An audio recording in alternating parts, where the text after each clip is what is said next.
taranja basketball dia hotanterahana ny 20 ka hatramin'ny 20 aogositra ho avy izao any Mahajanga amin'ny alalan'ny ilay hetsika challenge big som ny basket ho an'olona telo na ny basket 3-3 izany mitondra fanazavana mikasika an'ina izay ny mpikarakara ity hetsika ity. Nandefasana fanasana avokoa ny ilakoazina rehetra mandrafitra ny zone 7 nomena febtaona hatramin'ny faharoapolo volana jolay lasa teo ka tsy nisy namaro ny antso mikasika an'izay. Arak'izay nandefa taratasy tany amin'ny FIBA fédération mba ilaza hoe angataka ho qualifié d'office ny Madagasikara amin'ny avokoa basket 3 contre 3 voalohany izay ataony Togo amin'ny 3 hatramin'ny 5 novembre. Anatin'izay inona zany no hoe hetsika tao anatin'ny fanoloana io fifanitsanana ho an'ny zone 7?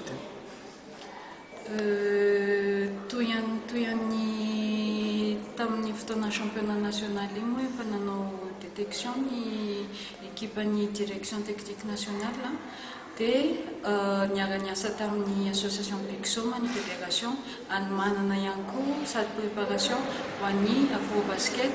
Arak'izany ankizy 70 no présélectionné tao anatin'ny équipe io tafiditra amin'izany SCB dia hitondra équipe telo miala avy aty Antananarivo hanamafy an'io championnat io challenge national. Zany hoe isy lehilahy isy vehivavy firy zany lehilahy dia firy ny vehivavy? 12 ny l'équipe lehilahy ary valo ny équipe vehivavy. Ho an'ny équipe vehivavy ireo telo voalohany tamin'ny championnat national ireo no miala aty hoentin'ny dernier agenda ihany koa. Ankoatran'ny le challenge Big Som 3 contre 3 misy koa ny lamba sport ny beach soccer sy ny beach volley zany hoe ny dérivé an'le sport anankitelo ireo zany no hitany basket 3 contre 3 beach volley ary